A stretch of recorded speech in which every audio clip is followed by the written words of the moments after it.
एक छोटे शहर में एक छोटी लड़की और उसकी माँ को एक क्रिएचर मार देता है जो एक बुढ़िया औरत का रूप लेकर आती है। लड़की उसे घर के अंदर बुला लेती है और दोनों मर जाती है। दूसरी तरफ मैथ्यूज फैमिली अपनी आरवी में रोड ट्रिप पर होते हैं। जिम, टेबेथा, उनकी बड़ी बेटी जूली और छोटा बेटा ईथन। रास्ते में एक गिरा हुआ पेड़ मिलता है जिसकी वजह से उन्हें डिटोर लेना पड़ता है। ये डिटोर उन्हें एक अजीब टाउन में ले आता है। शेरिफ बॉयड उन्हें कहता है कि पेड़ वाली रोड फॉलो करें। फैमिली बार बार ड्राइव करती है लेकिन हर बार वही टाउन में वापस आ जाती है। इसी बीच एक और कार उनसे टकरा जाती है जिसमें जेड और टोबी होते हैं। एक्सीडेंट में आरवी पलट जाती है और ईथन का पैर बुरी तरह जख्मी हो जाता है। रात होने वाली होती है इसलिए टाउन के लोग मदद के लिए आते हैं। जेड और टोबी को टाउन ले जाया जाता है। बॉयड और डॉक्टर क्रिस्टी जिम के साथ आरवी में रुकते हैं ताकि ईथन का इलाज कर सके। डेप्टी कैनी की कार रोड पर लगे स्पाइक स्ट्राइप पर चढ़ जाती है। कैनी, टेबेथा, जूली, फादर खत्री, जेड और बॉयड का बेटा एलिस अंधेरा होने से पहले कॉलोनी हाउस की तरफ भागते हैं। कॉलोनी हाउस के लीडर डोना उन्हें अंदर ले लेती है। सेफ्टी के लिए टेबेथा, जूली और बेहोश जेड को अलग अलग रख दिया जाता है। आरवे में बॉयड, क्रिस्टी और जिम ईथन को सबल करने की कोशिश करते हैं। क्लिनिक में सारा को आवाज़ें सुनाई देती है। वो टोबी को मार देती है और क्लिनिक का दरवाज़ा खोल देती है। मॉन्स्टर्स अंदर आ जाते हैं और केनी के फादर और उनकी केयरटेकर को मार देते हैं। सुबह बॉयड और क्रिस्टी जिम और ईथन को टाउन लेकर आते हैं। केनी क्लिनिक का हाल देखकर टूट जाता है। कॉलोनी हाउस में ईथन खिड़की से एक बॉय इन वाइट को देखता है।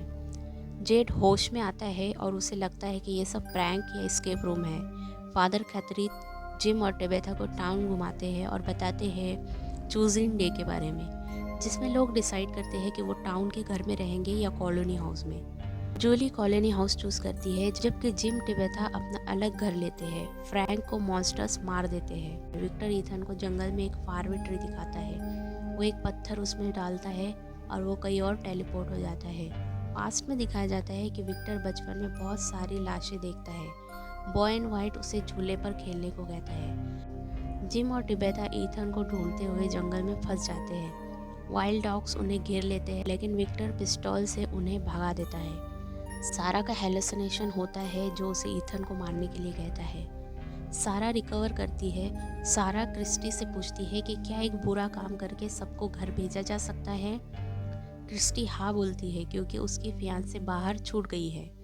सारा टिबेटा को बार्न में बंद कर देती है और ईथन को मारने जा रही होती है। नेथन, सारा का भाई, उसे रोकता है लेकिन स्ट्रगल में सारा गलती से नेथन का गला काट देती है। फादर खत्री सारा को सेलर में बंद करके कहता है कि शायद ये सब एक टेस्ट है, बाइबल का नया चैप्टर बन रहा है। बॉयड केनी को बताता है कि उसे अर्ली पार्किंसंस है। जेड सिविल वॉर सोल्जर्स का हेलुसिनेशन देखता है और एक अजीब सिंबल भी। टिबेथा बेसमेंट में खुदाई करती है। कॉलोनी हाउस में केविन एक मॉन्स्टर से इमोशनल बॉन्ड बना लेता है। कॉलोनी हाउस में पार्टी होती है। केविन मॉन्स्टर को अंदर बुला लेता है। मैस्कर हो जाता है। बहुत सारे लोग मारे जाते हैं। विक्टर जूली को फारवे ट्री में भेजकर बचा लेता है। फादर कतरी मॉन्स्टर्स के हाथों मारा जाता है। फ्लैशबैक में दिखाया जाता है कि कैसे बॉयड टाउन के अंदर आया और लीडर बना। बॉयड जंगल में टेलिस्मैन ढूंढता है। उसकी वाइफ एबी पागल हो जाती है और लोगों को मारने लगती है। एलिस को बचाने के लिए बॉयड अपनी वाइफ को गोली मार देता है। प्रेजेंट में बॉयड और एलिस का रिलेशनशिप थोड़ा बेटर होता है।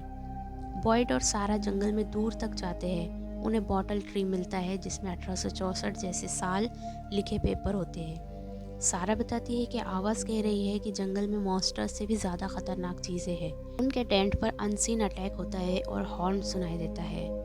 जिम रेडियो टावर बनाता है। जिम रेडियो पर किसी से बात करता है जो उसका नाम जानता है और टिबेथा को डिगिंग बंद करने को कहता है। डिगिंग के दौरान बेसमेंट गिर जाता है और टिबेथा नीचे गिर जाती है जहां विक्टर मिलता है। वो बताता है कि मॉन्स्टर्स दिन में यही सोते हैं। बॉयड और सारा लाइट हाउस तक पहुंचते हैं। बॉय इन वाइट सारा को फारवे ट्री में जाने को कहता है। सारा बॉयड को धक्का देती है और बॉयड फंस जाता है। लास्ट में एक बस टाउन में एंटर करती है।